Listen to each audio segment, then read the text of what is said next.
നമസ്കാരം. പതിരും കതിരും.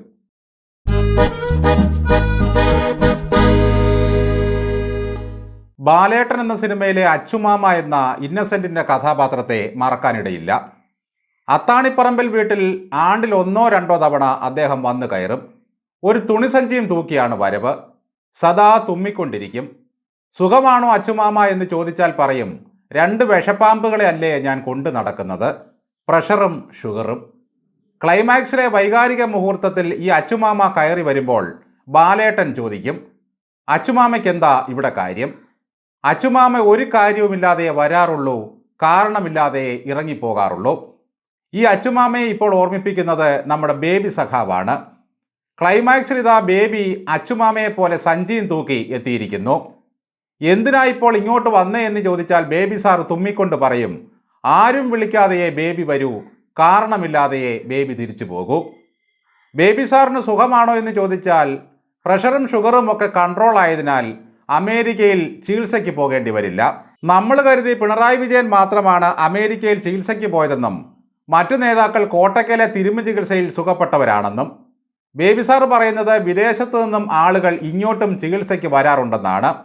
എൻ്റെ ബേബി സഖാവേ, അത് കർക്കിടകത്തിൽ ആനകൾക്കുള്ള ചികിത്സ പോലെ ഒഴിച്ചിലും പിഴിച്ചിലും അടക്കമുള്ള സെക്സ് ടൂറിസത്തിന് വരുന്നവരാണ്. അവർ ഏതെങ്കിലും എണ്ണപ്പാത്തിയിലോ ലേപന ചികിത്സയിലോ ഏർപ്പെട്ട ശേഷം മനസ്സും ശരീരവും കുളിർത്ത് അങ്ങ് തിരിച്ചു പോകും.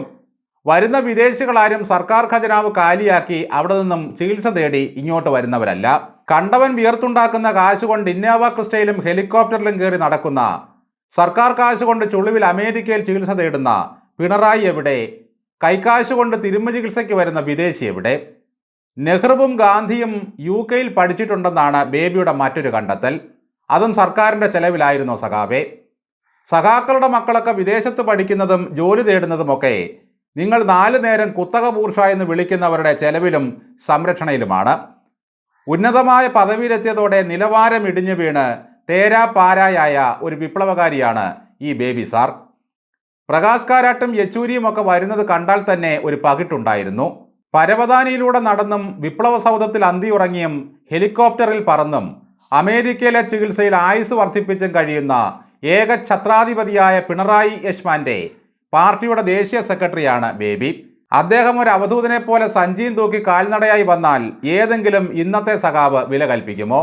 സത്യത്തിൽ AKജിക്കും P കൃഷ്ണപിള്ളയ്ക്കും ചടയനും ശേഷം ഇത്ര ലളിതമായ ജീവിതം നയിക്കുന്ന ഒരു സഖാവിനെ കാണാൻ കിട്ടില്ല.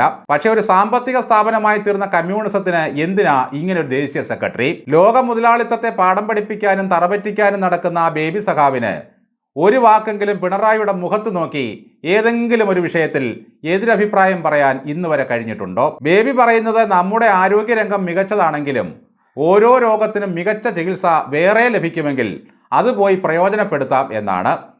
ഇവിടെ ഒരൊറ്റ പ്രശ്നമേ ഉള്ളൂ സാർ, അത് തള്ളി മുഴിപ്പിക്കുന്നതിൻ്റെ കുഴപ്പമാണ്. അണപ്പല്ലെടുക്കാൻ അമേരിക്കയിൽ പോയ PR കുറുപ്പ് എന്ന മന്ത്രിയെ അറിയാം.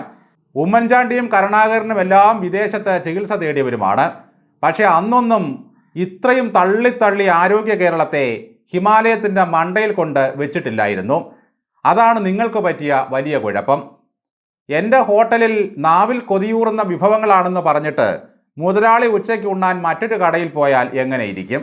എന്തായാലും ബേബി സാർ വൈകിയാണെങ്കിലും പിണറായിക്ക് യാത്രാനുമതി കൊടുത്തത് നന്നായി.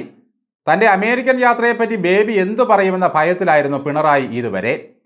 മടിയിൽ കനമില്ലാത്തതിനാൽ അദ്ദേഹത്തിന് ആരെയും പേടിക്കേണ്ട കാര്യമില്ല എന്നാണ് ബേബി സാർ കൂട്ടിച്ചേർക്കുന്നത്.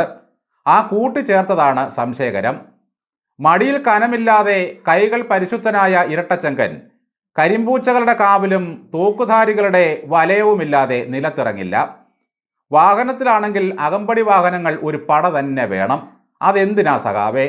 പാവങ്ങളുടെ തമ്പുരാൻ ഇങ്ങനെ അല്പത്തരം കാണിച്ച് നടക്കുന്നത് നിങ്ങൾക്കതൊരു നാണക്കേടായി തോന്നുന്നതേയില്ലേ? പിണറായി വിജയനെ ഒറ്റയ്ക്ക് കിട്ടിയാൽ ആരാ കൈകാര്യം ചെയ്യാൻ മറുപക്ഷത്തുള്ളത്? അതിന് ധൈര്യമുള്ള ഏതെങ്കിലും ഒരു പ്രതിപക്ഷം ഇവിടെയുണ്ടോ? ഉമ്മൻചാണ്ടിയെ എറിഞ്ഞു പറിച്ച CPMകാരെ പോലെ മറുവശത്ത് ആരും തന്നെ അതിന് ധൈര്യം കാണിക്കുന്നവരില്ല. അതാണ് നിങ്ങളുടെ പാർട്ടിയുടെയും മറ്റുള്ളവരുടെയും പ്രധാന വ്യത്യാസം. ചിലപ്പോൾ 2 മുദ്രാവാക്യം വിളി, അല്ലെങ്കിൽ ഒരു കരിങ്കോണകത്തിൻ്റെ തുണ്ട്, ഇത്രയേ ഉള്ളൂ പ്രതിഷേധം. ഇന്ദ്രനെയും ചന്ദ്രനെയും പേടിയില്ലെന്നൊക്കെ കനത്ത സെക്യൂരിറ്റിക്കിടയിൽ ഒരാൾ മൈക്കിലൂടെ പറഞ്ഞാൽ അതിൻ്റെ അർത്ഥം വിലങ്ങനെ പറക്കുന്ന ഈച്ചയെയും പെരിച്ചാഴിയെയും വരെ അയാൾ ഭയപ്പെടുന്നുവെന്നാണ്. കമ്മ്യൂണിസത്തിനെ പ്രസക്തിയില്ലാത്ത ആധുനിക ലോകത്ത് ഇതിൻ്റെ ദേശീയ സെക്രട്ടറിക്ക് എന്ത് പ്രസക്തിയാണുള്ളത്? താങ്കൾക്ക് ലവി തന്ന് സംരക്ഷിക്കുന്ന ഒരേ ഒരു മുഖ്യമന്ത്രിയെ വന്നങ്ങ് വെള്ള പൂശി വെളുപ്പിക്കുക. ഇതിനാണ് സഞ്ചിയും തൂക്കി വരുന്നത്. ഒരു പെയിൻറ് പണിക്കാരനെ പോലെ, അത്രയേ ഉള്ളൂ. ഈ പ്രസ്ഥാനത്തിൻ്റെ ഒരു വിത്തോ തണ്ടോ കൂടി ബഹിരാകാശത്തേക്ക് പോയ ശുഭാംശു ശുക്ലയുടെ കൈവശം കൊടുത്തു വിട്ടിരുന്നെങ്കിൽ മനുഷ്യ സാന്നിധ്യമില്ലാത്ത ഇടത്ത് ഇത് മുളയ്ക്കുമോ എന്ന് അറിയാമായിരുന്നു.